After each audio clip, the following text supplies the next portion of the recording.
News వాస్తవాల ప్రతిబింబం. Welcome to be news bulletin లో ముందుగా ముఖ్యాంశాలు. కాకినాడ జిల్లా తాళ్లరేవు మండలం కోరంగి పంచాయతీలో పురాతన చరిత్ర కలిగిన పాత కోరంగి శ్రీ బాలత్రిపుర సుందరి సమేత శ్రీ కురంగేశ్వర స్వామి వారి ఆలయానికి వెళ్లే రహదారిని అభివృద్ధి చేసేందుకు ఎంపీపీ రాయుడు సునీత శంకుస్థాపన చేశారు. కాకినాడ జిల్లా తాళ్లరేవు మండలం కోరంగి పంచాయతీలో పురాతన చరిత్ర కలిగిన పాత కోరంగి శ్రీ బాలత్రిపుర సుందరి సమేత శ్రీ కురంగేశ్వర స్వామి వారి ఆలయానికి వెళ్లే రహదారిని అభివృద్ధి చేసేందుకు ఎంపీపీ రాయుడు సునీత శంకుస్థాపన చేశారు. సోమవారం మండల పరిధిలోని కోరంగి పంచాయతీలో 16 లక్షల మండల పరిషత్ నిధులతో చేపట్టనున్న పలు అభివృద్ధి పనులకు ఎంపీపీ సునీత భూమి పూజ చేశారు. 8 లక్షల మండల పరిషత్ నిధులతో పాటు 6 లక్షల పంచాయతీ నిధులు, ఎమ్మెల్యే నిధులతో శివాలయం రహదారిని 12 అడుగుల రహదారిగా సర్వాంగ సుందరంగా అభివృద్ధి చేయనున్నట్లు నేతలు తెలిపారు. అదేవిధంగా చినబొడ్డు వెంకటాయపాలెంలో 8 లక్షలతో నిర్మించనున్న డ్రైనేజీ పనులకు ఎంపీపీ భూమి పూజ చేశారు. ఈ కార్యక్రమంలో గ్రామ సర్పంచ్ పెయ్యల మంగేష్, ఎంపీటీసీ సభ్యురాలు పోతుల రత్నకుమారి, పంచాయతీ కార్యదర్శి విజేవి రమణ, నాయకులు టేకుమూడి లక్ష్మణరావు రాయుడు, గంగాధర్, పొన్నమండ రామలక్ష్మి, కొప్పిశెట్టి బాబీ, చంద్రాల బుజ్జి తాతాజీ, కోడూరి ఆదినారాయణ చౌదరి తదితరులు పాల్గొన్నారు.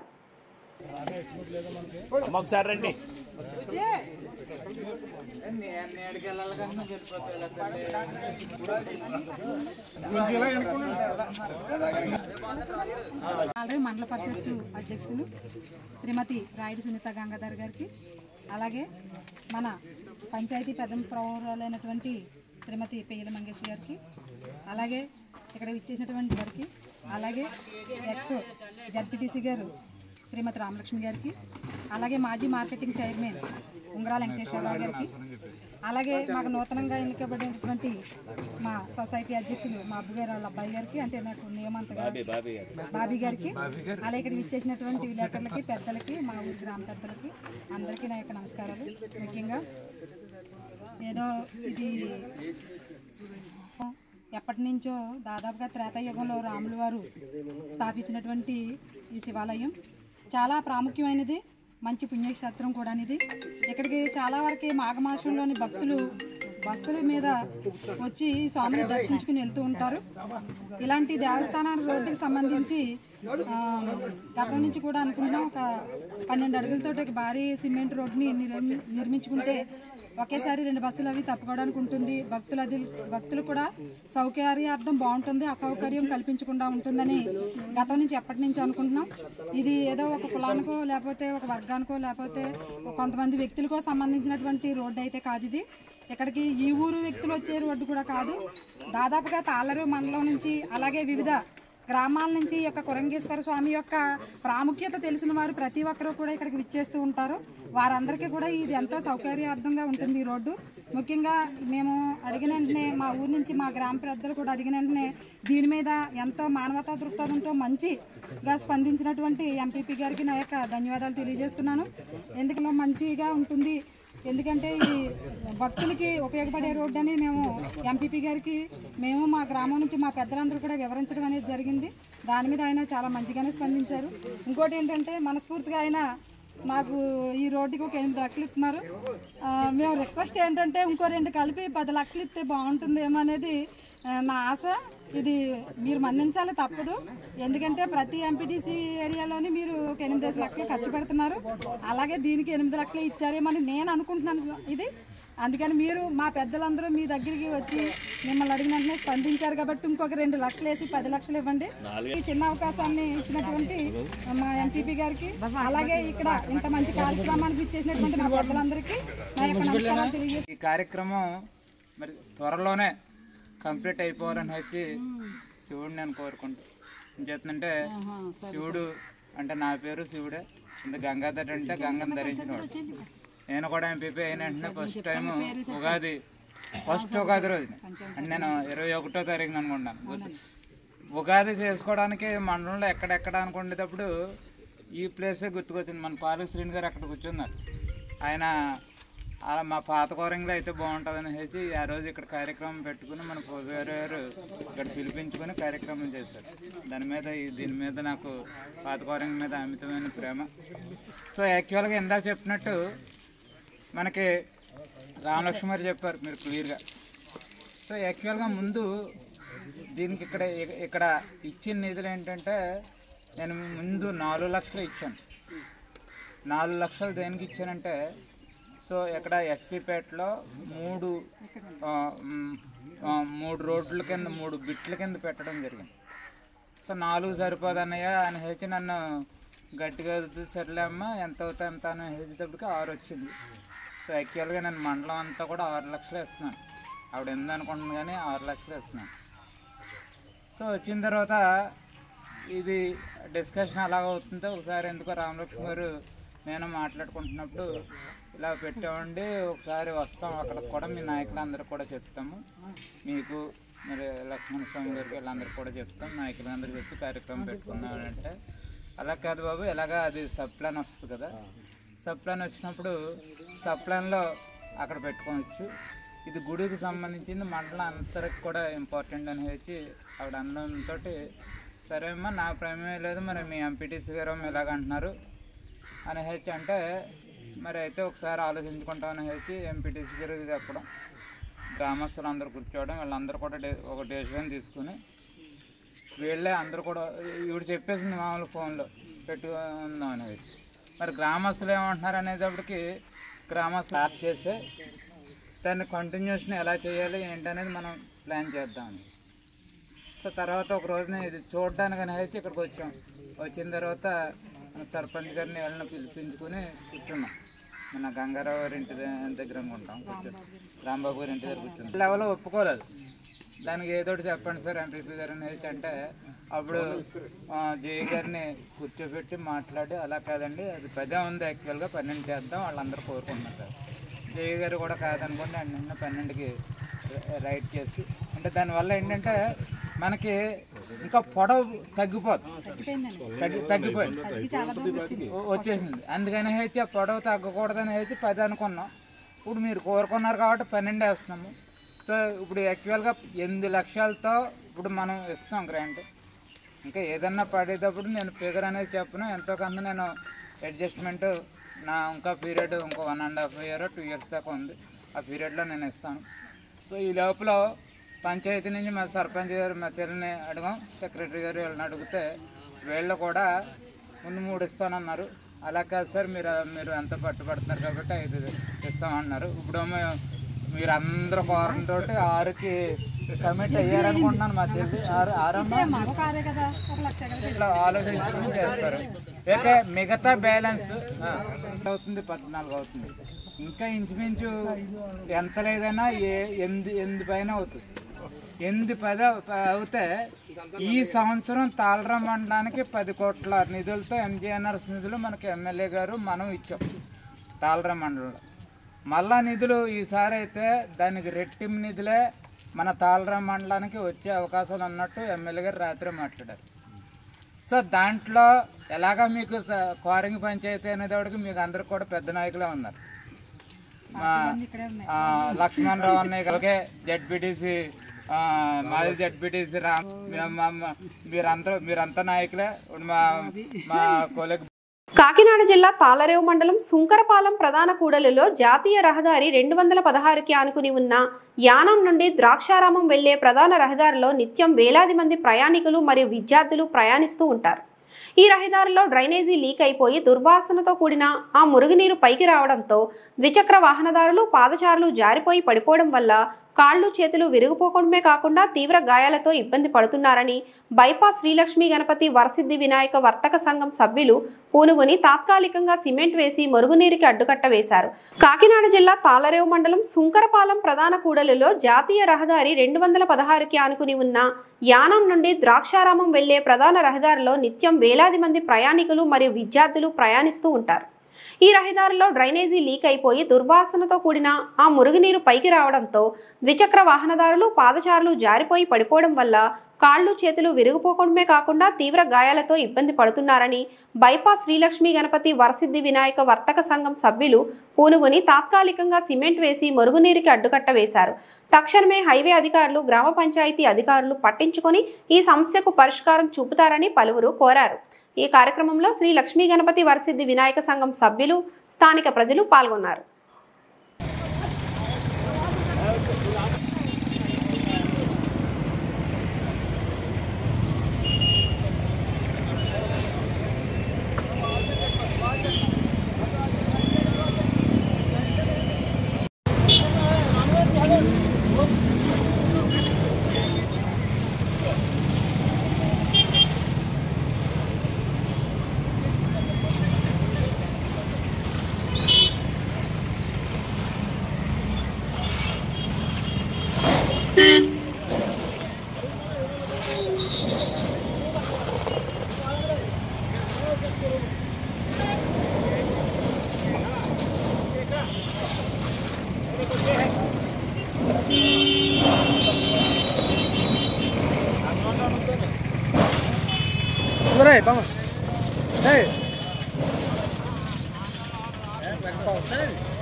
నేషనల్ హైవే 216 శంకరపాలెం 4 రోడ్డు జంక్షన్లో ప్రధాన కూడలి అంటే ఇటువైపు ద్రాక్షారం వెళ్ళే ప్రసిద్ధ దేవాలయంకి వెళ్ళే ద్రాక్షారం వెళ్ళే రోడ్లో ఇక్కడ ఇంచుమించు 3 కాలేజీలు ఉన్నాయి. ఈ కాలేజీ పిల్లలది కూడా ఈ డ్రైనేజ్ వాటర్ వల్ల తీవ్ర ఇబ్బందులకు గురవుతున్నారు.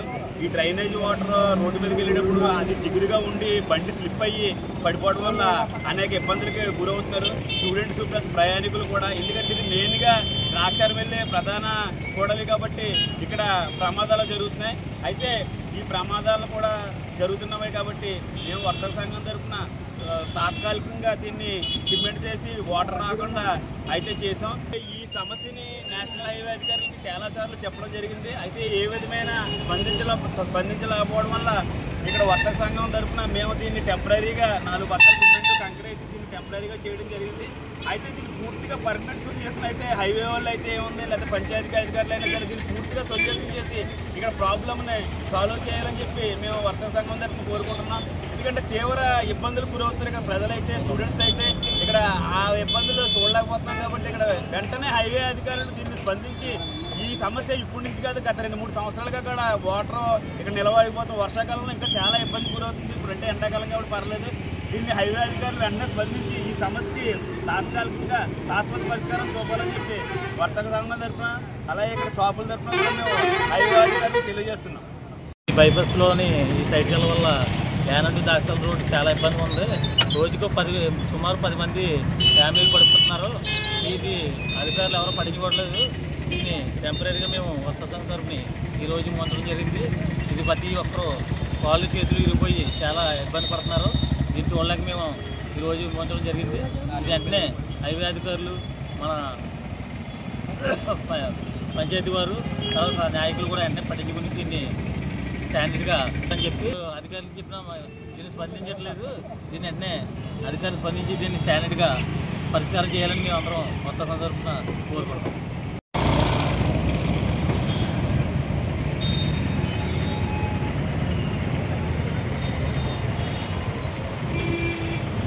కేంద్రపాలిత ప్రాంతమైన యానాం శివారు దొమ్మేటిపేట దగ్గర పంట కాలువలో నుండి అక్రమంగా ఎటువంటి అనుమతులు లేకుండా ఇష్టారాజ్యంగా రొయ్యల చెరువులకు మోటార్లు సహాయంతో తాగునీటిని మళ్లిస్తున్నా పట్టించుకొని యానాం పీడబ్ల్యూసీ అధికారులు. దీనిపై తక్షణమే చర్యలు తీసుకోవాలని యానాం కాంగ్రెస్ పార్టీ అధ్యక్షులు అద్దాని దినేష్ స్థానిక నాయకులు డిమాండ్ చేశారు. కేంద్రపాలిత ప్రాంతమైన యానాం శివారు దొమ్మేటిపేట దగ్గర పంట కాలువలో నుండి అక్రమంగా ఎటువంటి అనుమతులు లేకుండా ఇష్టారాజ్యంగా రొయ్యల చెరువులకు మోటార్లు సహాయంతో తాగునీటిని మళ్లిస్తున్నా పట్టించుకొని యానాం పీడబ్ల్యూసీ అధికారులు. దీనిపై తక్షణమే చర్యలు తీసుకోవాలని యానాం కాంగ్రెస్ పార్టీ అధ్యక్షులు అద్దాని దినేష్ స్థానిక నాయకులు డిమాండ్ చేశారు.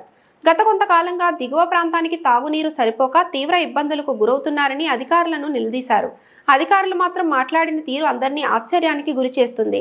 ఎకనైనా నీటి దొంగలను పట్టుకొని తద్వారా వారికి సహకరించిన అధికారులను బయటకు లాగాలని కోరారు.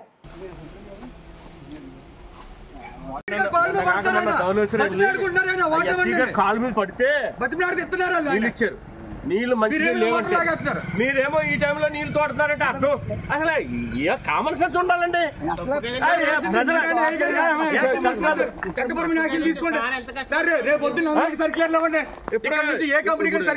ఈ రోజు నేను చెప్తున్నాను నేను ఎంత కష్టపడిపోతే చెప్తున్నా పక్క నుంచి నేను ఎవరు డిపార్ట్మెంట్ పని చేయట్లేదు. అది తర్వాత చూసి అది తర్వాత చూసుకుందాం. ఏంటిది అసలు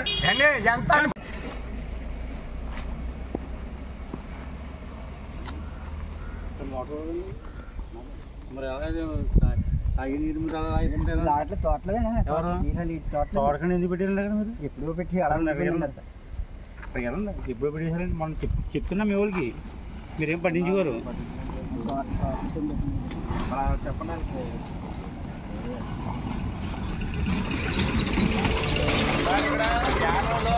సావిత్రి నగర్ నుంచి పరంపేట అయ్యనగర్ వరకు కూడా పబ్లిక్ వాటర్ లేక చాలా ఇబ్బంది పడుతున్నారు సార్. మేము పిల్లంకి వెళ్ళి తిరుగుతున్నాం. అలాగే ఏదైతే కనకలపేటలో ఏదైతే కెనాల్ ఉందో అక్కడ కూడా మేము వెళ్ళి తిరుగుతున్నాం, వాటర్ లేదని. మొన్న కూడా అర్ధరాత్రి కూడా వీడియో పెట్టాం, మీరు రైతులకు ఇచ్చేస్తారు, పబ్లిక్ లేదు, రైతులకు ఇవ్వండి. ఒక 50% రైతులకు ఇచ్చా, లేకపోతే 40% రైతులకు ఇచ్చే పబ్లిక్ ఇవ్వమని కూడా పెట్టండి. మరి ఈ రోజు మీరు ఇక్కడ పైపెట్టి లాగడం ఎంతవరకు కరెక్ట్ అండి? పబ్లిక్ మేము వాటర్ లేదనుకుంటున్నప్పుడు సార్, ఇప్పుడు అలా కాదు సార్, మీరు లాగుతారు. మీరు ఒక విషయం చెప్తున్నాండి, కనీసం ఒకసారి మాకు పబ్లిక్ కి ఇబ్బంది పడిపోతున్నారు, వాటర్ లేదని జనాలు. అక్కడ మీరు సావిత్రి నగర్కి వెళ్ళి చూడండి సార్, మన మినరల్ వాటర్ కొనుక్కోవచ్చండి. మన మినరల్ వాటర్ తాగడానికి మనకు స్తోమత ఉందండి. మీరు సావిత్రి నగర్ కానీ, గిరిపేట కానీ, దెరలతిప్ప కానీ, పరంపేట కానీ, దొంబేటపేట కానీ, వీళ్ళకి ఆర్థికమైన పరిస్థితుల్లో చాలా పేదవాళ్ళండి వీళ్ళు. అలా కాదు సార్, మరి అలాంటప్పుడు మీరు ఇక్కడ పైపులు ఎట్టి లాగడానికి ఎవరు సార్ మీకు అండర్ గ్రౌండ్ పైపులు పర్మిషన్ ఇచ్చింది? ఎవరు? మీకు ఏ అధికారులు ఇచ్చారు? మీరు ఆకులతో ఎందుకు కప్పెట్టారు? మీరు ఇంత పైపెట్టి ఎందుకు వాటర్ లాగుతున్నారు? సమాధానం చెప్పాలి. లేదంటే మాకు అర్జెంటుగా వచ్చి దీని మీద ప్రభుత్వ రకమైన చట్టం పరిమితి మాకు తీసుకోవాలి, మీ మీద మీకు అర్జెంటుగా యాక్షన్ తీసుకోవాలి. మీకు ఇక్కడ ఇదే కదండి, ఈ లైన్ లో ఎక్కడేమున్నా సరే మాత్రం ఇప్పుడు ఏదైతే అన్నమారి సిఎల్ఆర్లు ఉన్నారో పట్టుకుని తీయించకపోతే మేము రేపు పొద్దున్న ఇదే పని మీద ఉంటామండి. దీని మీద ప్రభుత్వమైన చట్టపరమైన యాక్షన్ తీసుకుంటేనే కానీ మీకు నుంచి కదలమండి. లేదండి, మాకు దీనిపైన చట్టపరమైన యాక్షన్ తీసుకోవాలి. లేదంటే కాంగ్రెస్ పార్టీ ప్రెసిడెంట్ గా నేను దీన్ని ఖచ్చితంగా కొండిస్తాను, పాండిచేరి వరకు తీసుకెళ్తాను. నేను విషయం చెప్తున్నాను, నాకు తెలియదు, నాకు 100% పబ్లిక్ ఇష్యూ అవుతుంది, ప్రజలు ఇబ్బంది పడుతున్నారు, అన్యాయంగా ప్రజలు ఇబ్బంది పడుతున్నారు. మీకు మీద తక్షణమే యాక్షన్ తీసుకోవాలండి. దీని మీద మాకు కారణం తెలియాలి, ఎందుకు ఎవరు పర్మిషన్ ఇచ్చారు మీకు? ఇది అడ్డంగా తీసేసుకుంటే జనాలకేమో నీరు లేక ఇబ్బంది పడుతున్నారా? వాళ్ళు ఏమో బిందులు అట్టుకుని అక్కడికి ఎక్కడ తిరుగుతున్నారా? మీరు తలారులేమో పక్క నుంచి నీళ్ళు లాగేసుకుంటారా? ఎంతవరకు కరెక్ట్ అండి అన్నాను. ఎట్లీస్ట్ పేదవాడి బాధ మీకు తెలియట్లేదండి. మీకు పేదవాడి బాధ మీకు తెలియట్లేదు. డిపార్ట్మెంట్ రమ్మని డిపార్ట్మెంట్ రమ్మని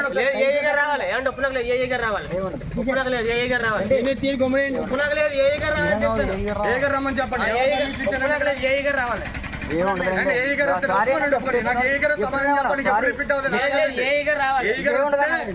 నాకు ఏఈ గారు వచ్చి సమాధానం చెప్తాను, ఇక్కడికి వస్తామండి. లేదంటే ఫోన్ చేసి జనాభాను పెంచుతాను, నేను జనాభాను పెంచుతాను. నాకు ఇక్కడ సార్, నాకు మీరు చెప్తే నేను మిమ్మల్ని మాట ఎవరి మాట నమ్మను. నాకు ఇక్కడ ఎవరైతే అధికారికంగా ఉన్నారో నాకు ఏఈ గారు వచ్చి నాకు ఖచ్చితంగా సమాధానం చెప్పి దీని మీద ఇక్కడ రిపీట్ అవుతుందని చెప్తే ఓకే. లేదంటే పబ్లిక్ సావిత్రి గ్రీన్ బెల్ట్ నుంచి పబ్లిక్ అత్యధిక జనాభా ఇక్కడ వచ్చి కూర్చుంటారు. సార్ సారీ మాకా సార్, జనాలకు సార్ చెప్పండి, పబ్లిక్ చెప్పండి సార్. సారీ మాకెందుకండి? సారీ మాకెందుకు సార్? పబ్లిక్ చెప్పండి. పబ్లిక్ అక్కడ ఇబ్బంది పడుతుంది, పబ్లిక్ ఇబ్బంది పడుతుందండి. సారీ మాకెందుకండి? పబ్లిక్ ఇబ్బంది పడుతుంది సార్. మీరు ఎలా లాగేసుకుంటుంటే పబ్లిక్ నీరు లేక అక్కడ బాధలు పడుతున్నారండి. సార్ మీరు ఏంటి ఇక్కడ పైప్ వేసుకుని ముందుకు లాగుతున్నారు? ఇక్కడ కొబ్బరి ఆకులు కూడా ఫ్రెష్ గా దీని మీద వేసి ఇక్కడ పెట్టుకుని లాగేస్తుంది. ఏం చేస్తారు ఇక్కడ? ఎవరు ఇచ్చారండి ఇది? రావాలి ఒప్పాలండి. రేపు మేము దీంట్లో నడుచుకుంటూ వెళ్తామండి. ఇంకా కనెక్షన్స్ ఉంటే మీరు ఏం చేస్తారు చెప్పండి? ఇంకా కనెక్షన్స్ ఉంటే మీరు అధికారులు, మీరు ప్రభుత్వ అధికారులు ఏం చేస్తారు చెప్పండి? మీరు పట్టుకుంటారా లేకపోతే దీనికి ఏం చేస్తారు చెప్పండి? రమ్మని చెప్పండి, చెప్తాను. రమ్మని చెప్పండి. డాక్టర్ బిఆర్ అంబేద్కర్ కోనసీమ జిల్లా ముమ్మిడివరం కాశీవారి తూము సెంటర్లో ప్రముఖ కిరాణా షాప్లో నల్ల తాచుపాము హల్చల్. డాక్టర్ బిఆర్ అంబేద్కర్ కోనసీమ జిల్లా ముమ్మిడివరం కాశీవారి తూము సెంటర్లో ప్రముఖ కిరాణా షాప్లో నల్ల తాచుపాము హల్చల్. గత 3 రోజులుగా షాపులో దొరకకుండా తిరుగుతున్న పాముతో భయభ్రాంతులకు గురైన షాప్ యజమాని, వర్కర్లు. స్నేక్ క్యాచర్ గణేష్ వర్మకు సమాచారం.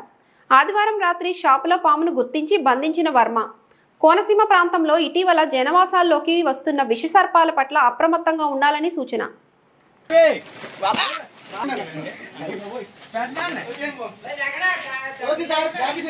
రైట్.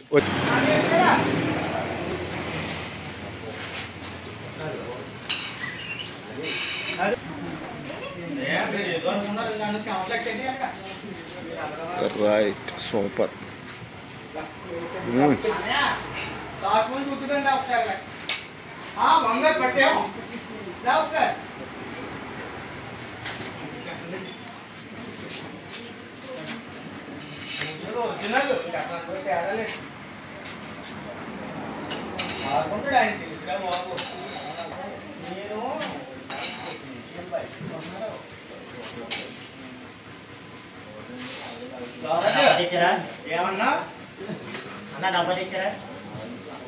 ఖాళీ డబ్బా ఒకటి ఉంది.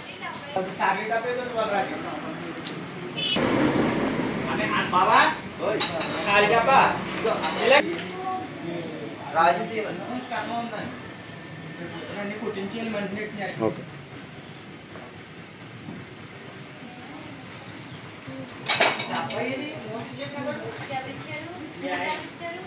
అక్కడ చెనకాడ పక్కన ఉండదు, చెనకాడ పై ట్రేలో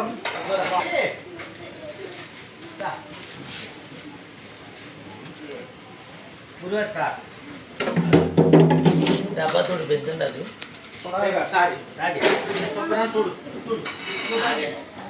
కాకినాడ జిల్లా తాళరేవు మండలం పి మల్లవరం పంచాయతీ గ్రాంట్ల గ్రామంలో రాష్ట్ర వ్యవసాయ శాఖ పిలుపు మేరకు దాళ్వా పంట అనంతరం ప్రతి రైతు తప్పనిసరిగా తమ పంట పొలాల్లో అవసరాలు సాగు గాని తక్కువ రోజులు వ్యవధి ఉన్నట్లయితే PMDS కిట్ గాని చల్లాలని కరప సబ్ డివిజన్ వ్యవసాయ అధికారి కె బాబురావు అన్నారు. కాకినాడ జిల్లా తాళరేవు మండలం పి మల్లవరం పంచాయతీ గ్రాంట్ల గ్రామంలో రాష్ట్ర వ్యవసాయ శాఖ పిలుపు మేరకు దాళ్వా పంట అనంతరం ప్రతి రైతు తప్పనిసరిగా తమ పంట పొలాల్లో అవసరాలు సాగు గాని తక్కువ రోజులు వ్యవధి ఉన్నట్లయితే PMDS కిట్ గాని చల్లాలని కరప సబ్ డివిజన్ వ్యవసాయ అధికారి కె బాబురావు అన్నారు.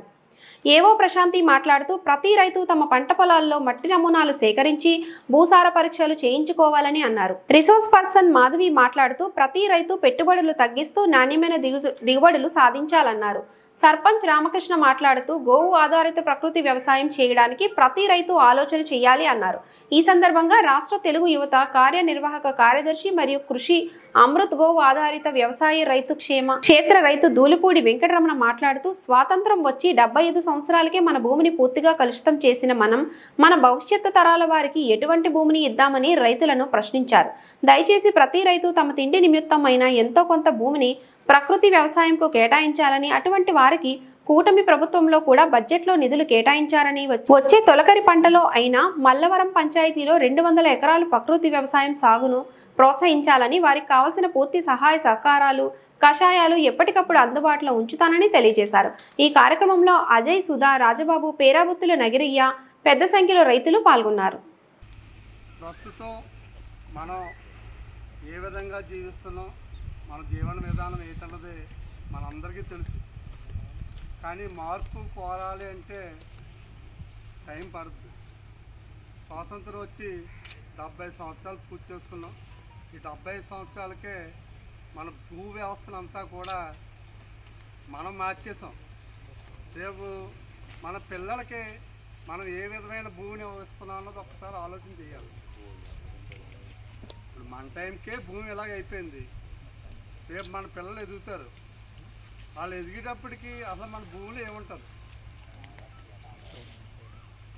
చిన్న ఉదాహరణ, మీరు ఒంట్లో బాగాలేదని హాస్పిటల్కి వెళ్తున్నారు. నాకే ఇది మీ భీమలవారు అనగానే ఒక ఉత్సాహం వచ్చి, ఎందుకంటే ఈ గ్రామంలో నేను ఒక భాగస్వామి ఎందుకు కాకూడదు అనిపిస్తుంది. ఎందుకంటే ఈయన చెప్పిన విధానం చెప్తే అయితే అసలు ఒక్కసారి మనం వ్యవసాయం గురించి 2 నిమిషాలు మాట్లాడాలి. అంటే మన 1947లో మన స్వాతంత్రం వచ్చినప్పుడు మన దేశ జనాభా 33 కోట్లు. ఒక్కసారి అందరూ కూడా 5 నిమిషాలు చెప్పింది ఉన్నారు. అయితే 33 కోట్ల మంది జనాభా మన. అయితే మరి ఇప్పుడు ఎంతమంది జనాభా అండి? 150. జిల్లా కిర్లంపూడి మండలంలోని జగపతి నగరం, కిర్లంపూడి, చిల్లంగి గ్రామాల్లో 2,30,00,000 రూపాయలతో నిర్మించిన రోడ్లను ఎమ్మెల్యే జ్యోతుల నెహ్రూ సోమవారం ప్రారంభించారు. జిల్లా కిర్లంపూడి మండలంలోని జగపతి నగరం, కిర్లంపూడి, చిల్లంగి గ్రామాల్లో 2,30,00,000 రూపాయలతో నిర్మించిన రోడ్లను ఎమ్మెల్యే జ్యోతుల నెహ్రూ సోమవారం ప్రారంభించారు. ఈ సందర్భంగా ఎమ్మెల్యే జ్యోతుల నెహ్రూ మాట్లాడుతూ అభివృద్ధి జరగాలంటే రోడ్ల నిర్మాణం కీలకమని, ప్రణాళికాబద్ధంగా మండలంలో అభివృద్ధిని చేయడం జరుగుతుందన్నారు. ప్రభుత్వం ఇచ్చిన 10 మాసాలలోనే దాదాపు 70 కోట్ల రూపాయలు వేయించేసి ప్రభుత్వం వచ్చిన 10 మాసాలలోనే దాదాపు 70 కోట్ల రూపాయలు వెచ్చించి రోడ్ల నిర్మాణాన్ని నియోజకవర్గంలో చేపట్టడం జరిగిందని, గత ప్రభుత్వంలో కనీసం 7 కోట్ల రూపాయల అభివృద్ధి కోసం ఖర్చు చేసిన దాఖలాలు లేవన్నారు.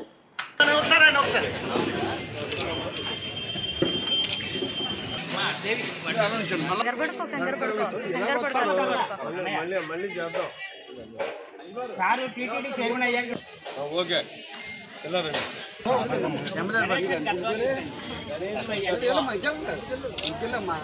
Very good. Okay sir.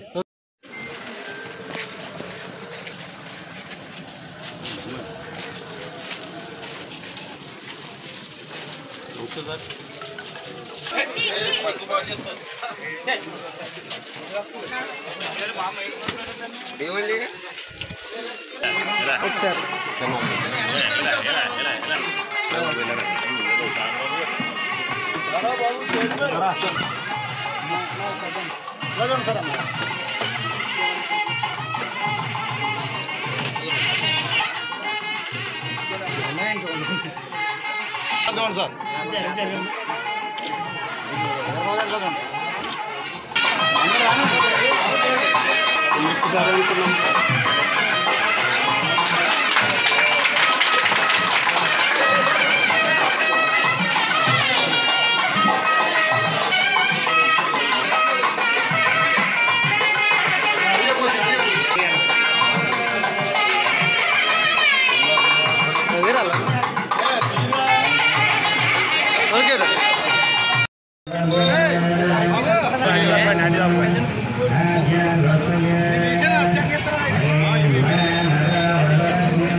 చూడండి సార్.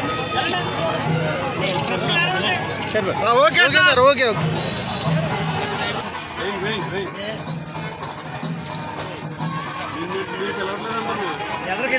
లక్ష్మణ్ గారు వెనకండి.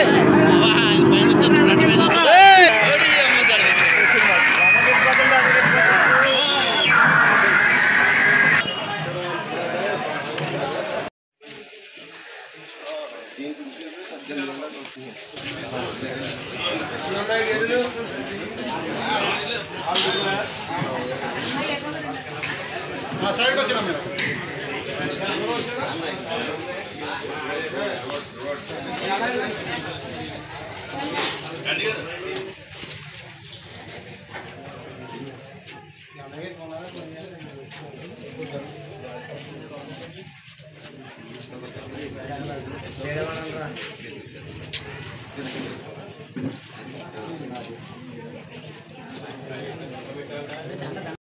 అంటే 2,30,00,000 రూపాయలు ఇప్పుడు ఖర్చు అయింది.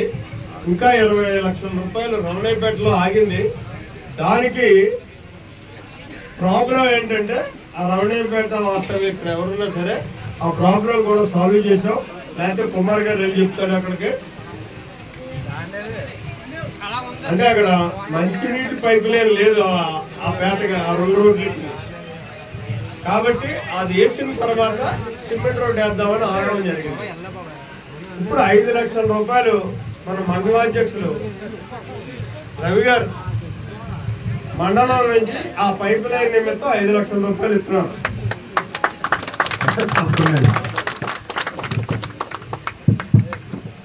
అప్పుడు ఆ 20 లక్షలు కూడా సిమెంట్ రోడ్ అయిపోతుంది, పైప్ లైన్ అయిపోతుంది, ప్రాబ్లం సాల్వ్ అవుతుంది. ఇది పనిచేసే ప్రభుత్వం. అటు సంక్షేమాన్ని చూసుకుంటూ ఇటు అభివృద్ధిని కానించుకుంటూ ముందుకెళ్తున్నటువంటి ప్రభుత్వం ఈ ప్రభుత్వం. మనకి వేళ 10 మాసాలు అయింది. 10 మాసాల్లో మనం చూసుకుంటే జగ్గంపేట నియోజకవర్గంలో సుమారు 70 కోట్ల రూపాయలు ఇప్పుడు ఖర్చు పెట్టాం. ఎక్కడైతే 4 మండలాల్లోనే వివిధ రకాలైనటువంటి అభివృద్ధి కార్యక్రమాలు. నేను ఒకటే ప్రశ్నిస్తున్నా గత ప్రభుత్వాన్ని. 70 కోట్లు కాదు 7 కోట్లు ఖర్చు పెట్టిన సందర్భంలో అభివృద్ధి కార్యక్రమాల మీద సంక్షేమం అంటారు. సంక్షేమానికి కూడా ఎక్కడా తీసుకోకుండా టోటల్ గా 1 సంవత్సర కాలంలో వాళ్ళు ఎంత సంక్షేమాన్ని ఇచ్చారో అంతా కూడా కేవలం వచ్చిన నెలలోనే పెన్షన్ ద్వారా పెంచినటువంటి నిధులు మన ఇస్తారన్న ఎగస్ట్రా ఇచ్చినటువంటి 3 నెలల డబ్బు ఇవన్నీ ఇవాళ దాకా చూసుకుంటే ఈ 10 మాసాల కాలంలో ఆ రోజు వాళ్ళు ఇచ్చినటువంటి సంక్షేమానికి సరితూగేటటువంటి స్థాయిలో ఒక పెన్షన్లే సంక్షేమం కింద మనం ఇచ్చినటువంటి పరిస్థితి ఉన్నాయి. ఉచిత గ్యాస్ సిలిండర్లు ఇస్తున్నాం. 3 సిలిండర్లు ఇవాళ ఇంటికి వస్తున్నాయి కదా మీకు. వస్తున్నాయమ్మా మాట్లాడరే? డబ్బులు అడిపోతున్నాయా?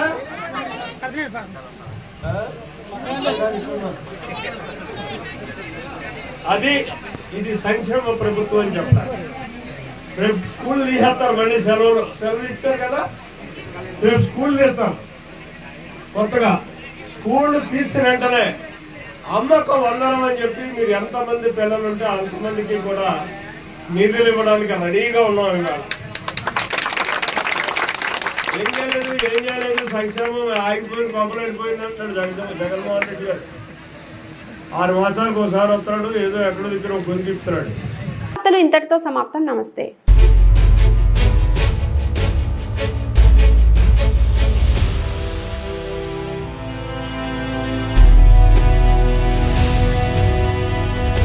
బీ న్యూస్, వాస్తవాల ప్రతిబింబం.